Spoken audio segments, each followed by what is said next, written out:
بسم اللہ الرحمن الرحیم 12 میں پڑھنے والے تمام طلباء و طالبات کا یوٹیوب چینل پر استقبال ہے۔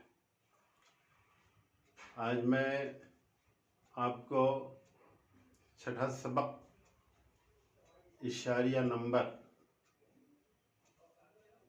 انڈیکس نمبر جسے فہرستی اعداد بھی کہا جاتا ہے، جس میں کچھ سوالات کے بارے میں آپ کو بتاؤں گا۔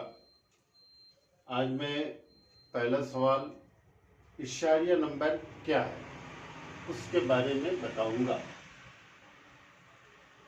اشاریہ نمبر یا انڈیکس نمبر جسے آپ روزمرہ کی زندگی میں آج کل زیادہ سنتے ہوں گے، معاشی متغیرات میں مختلف اوقات میں کتنی تبدیلی واقع ہوتی ہے، اس کی پیمائش اشاریہ نمبر انڈیکس نمبر کے ذریعے کی جاتی ہے۔ اشاریہ نمبر ترتیب دینے میں کسی ایک سال کو بنیادی سال بیس ایئر تسلیم کیا جاتا ہے اور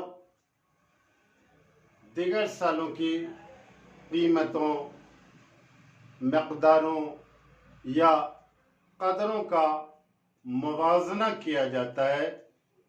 اس لیے کچھ ماہرین معاشیات نے اشاریہ نمبر کو ایک معاشی بیرومیٹر کہا ہے۔ اب میں آپ کو دوسرا سوال اشاریہ نمبر کی قسمیں کے بارے میں بتاؤں گا۔ 4 قسمیں ہیں اشاریہ نمبر کی: قیمتی اشاریہ نمبر، مقداری اشاریہ نمبر، قدر اشاریہ نمبر اور خاص مقصد کا اشاریہ نمبر۔ اب میں آپ کو پہلے قیمتی اشاریہ نمبر کیا ہے کے بارے میں بتاؤں گا۔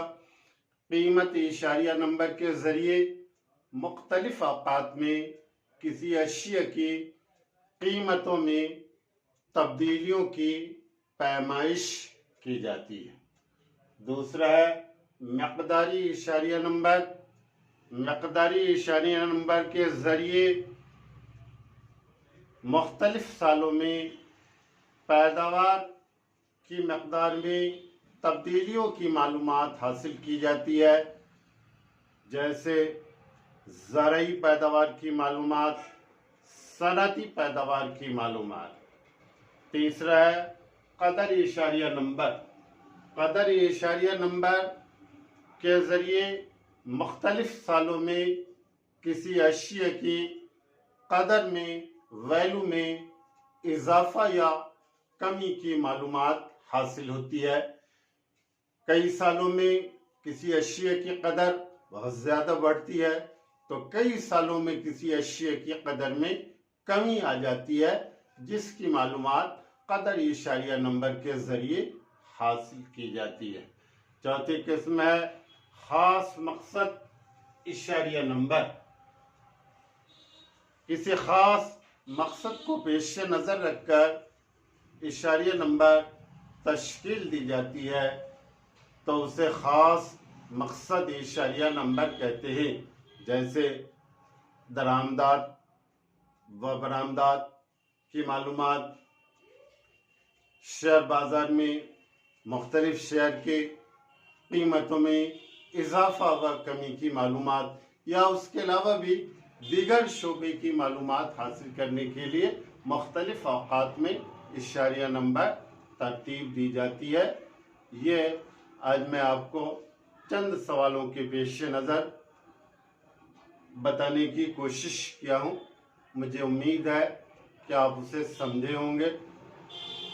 شکریہ۔